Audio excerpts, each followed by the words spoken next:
최근에 30대 세입자분이 억울한 사연으로 저를 찾아오셔서 이렇게 말씀하시더라고요. 변호사님, 제가 살고 있는 아파트 집주인이 부모님이 실거주한다는 이유로 갱신 거절 통지를 해서 이사를 가게 되었는데요. 집주인이 네이버 부동산 매물에 이 아파트를 올려놓은 것을 보게 되었고, 확정일자 부여 현황을 떼어보니 보증금액을 올려서 임대한 사실을 알게 되었어요. 이사를 가서 제가 많은 지출을 하게 되어 손해를 보게 되었는데, 저를 속인 집주인을 상대로 손해배상을 청구할 수 있을까요? 이렇게 물어보셨습니다. 이 사안에서 세입자는 1,700만원의 손해배상을 받게 되었는데요. 어떻게 된 사연인지 궁금하시죠? 허위갱신 거절에 의한 손해배상 청구에 있어서 승소하기 위한 핵심 사항 3가지를 여러분께 말씀드리자면, 첫 번째, 집주인의 직계 존속이 실거주를 하지 않고 제3자에게 임대한 사실이에요. 두 번째, 직계 존속이 실거주하지 못한 정당한 사유가 있다고 주장하였으나 그러한 주장은 거짓말이며 그런 것이 사실이더라도 정당한 사유로 볼 수 없다는 것이고, 세 번째는 손해배상액은 집주인이 제3자에게 임대한 시점의 환산월차임과 집주인이 갱신거절 당시 임차인의 환산월차임의 차액의 2년분에 해당하는 금액이라는 것입니다. 그럼 3가지에 대해서 하나씩 말씀드릴게요. 첫째, 집주인의 직계 존속이 실거주를 하지 않고 제3자에게 임대한 사실에 대하여는 이 사건 아파트가 네이버 부동산에 매물로 등재된 것과 확정일자 부여 현황에 임차인의 성명과 계약 내용이 등재된 것을 통해 확인할 수 있습니다. 그런데 집주인은 네이버 부동산에 매물로 등재된 것은 이 사건 아파트에 관한 것이 아니라고 발뺌을 했어요. 그래서 매물 날짜를 살펴보니 집주인 확인 매물 2022년 7월 29일 402동 저층으로 기재되어 있었는데요. 이 사건 아파트는 402동 302호였기 때문에 이 사건 아파트의 매물로 유추할 수 있었어요. 세입자가 이사간 날짜는 2022년 7월 30일인데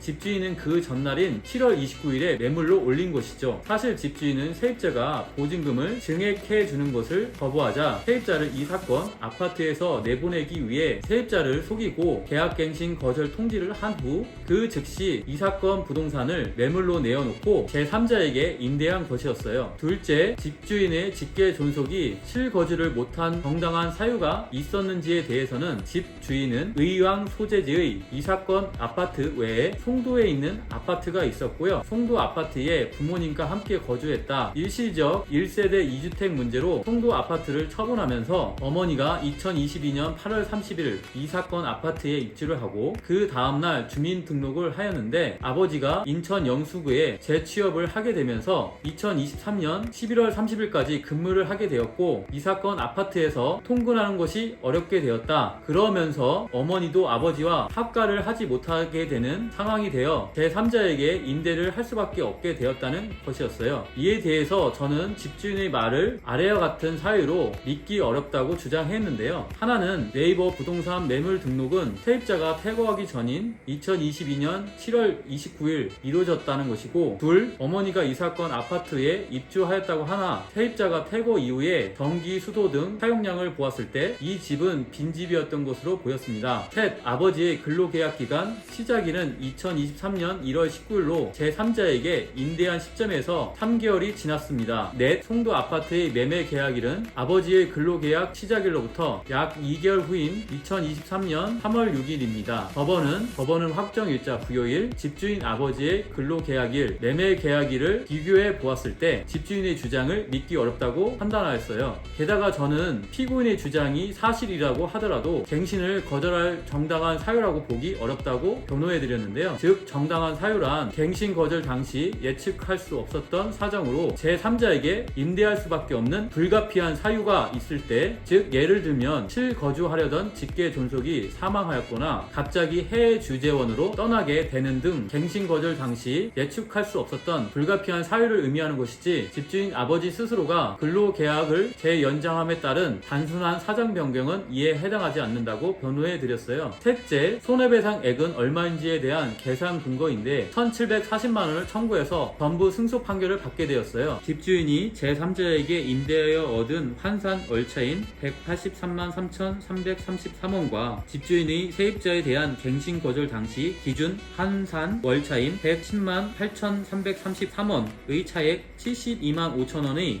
2년분에 해당하는 금액인 1,740만원이 됩니다. 법원에서는 제가 제시한 위와 같은 계산 근거를 그대로 인정했어요. 허위갱신 거절로 인한 손해배상 청구를 하기 위해서는 이러한 핵심 사항 3가지를 주장 입증하셔야 한다는 것을 꼭 잊지 마시고요. 혹여 이를 주장 입증하는데 도움이 필요하시다면 30분 내의 상담으로 정확한 솔루션을 제공하며 친절하게 상담해드리는 박순배 변호사와 상담해 보시기 바랍니다. 감사합니다.